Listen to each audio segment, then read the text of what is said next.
Pero alam mo magkano inoffer niya sa akin para magpatalo sa'yo? Si Sixth Threat, malinis na tatrabahuin ang kanyang bracket. Tapos automatic na waiting na pala tong bata. So ngayon ay ating tatalakayin kung gaano nga ba katotoo yung mga sinasabi ni J Black dito. Kung ito ba ay makatotohanan, prediction, o opinion lang. Para naman mabigyang linaw ang lahat, lalo na sa mga pinagdadaanan ngayon sa ligang PSP, na habang tumatagal ay dumarami na talaga ang mga haters sa liga ni Boss Fibos. So unahin na natin itong linya na to. Para lang maibalik siya sa mapa at mai-hype ulit. Ginawang scripted yung interview namin. O bakit di totoo, boss? O pakyo kayo kung di kayo aamin. Black, sabihin mo patay. Sasagutin ni Mot niyang yatap.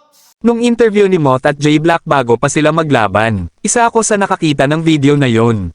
Kaso deleted na ang video na yon kasi nga nagkaproblema yung FB page nila at ang kanilang YouTube channel. Kaya yung statement ni J Black dito tungkol sa patay at yataps, ay masasabi kong ito talaga ay totoo.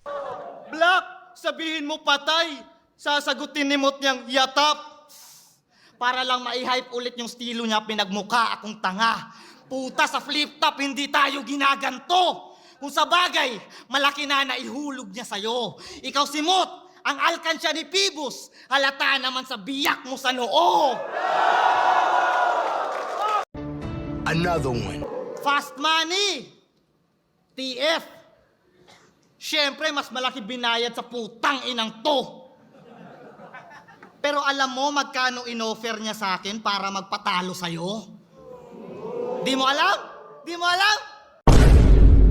At tungkol naman sa bagay na to, nasa sayo na yan kung papaniwalaan mo ba yon o hindi. Pero para sa akin ay mukhang totoo talaga yon. Dahil nung laban ni J Black versus Don Pao, ay parang doon na talaga na-reveal ang lahat ng pangyayari. Lalo na sa bidyong ipapakita natin ngayon. Dismayado kayo sa akin, dismayado din ako sa inyo. Kasi akala ko matatalino na mga manonood. Mas pinili nyo akong husgahan kaysa isipin ba't ako nagkaganon. Dami nang nangyari sa liga na to, di nyo pa rin gets hanggang ngayon, ay basta. Nung first round pa lang, para na rin akong naging kampyon. Kasi sa lahat ng sumali sa liga na to, ako pinakaunang kumita ng... Boss, alam mo na yon. So malinaw naman siguro yung sinabi ni J Black, na pagtapos ng laban nila ni Moth ay binigyan siya ng 1 milyon ni Boss Fibos.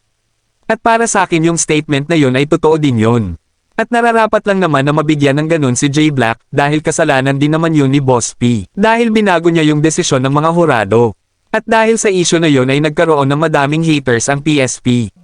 Pero first time ever na babaguhin ko personally, ako na lang yung magja-judge na ang nanalo si J Black. Okay? Okay? Ako lang yung magja-judge sa... Kasi marunong naman ako talaga manood ng battle eh. Marunong naman ako magurado eh.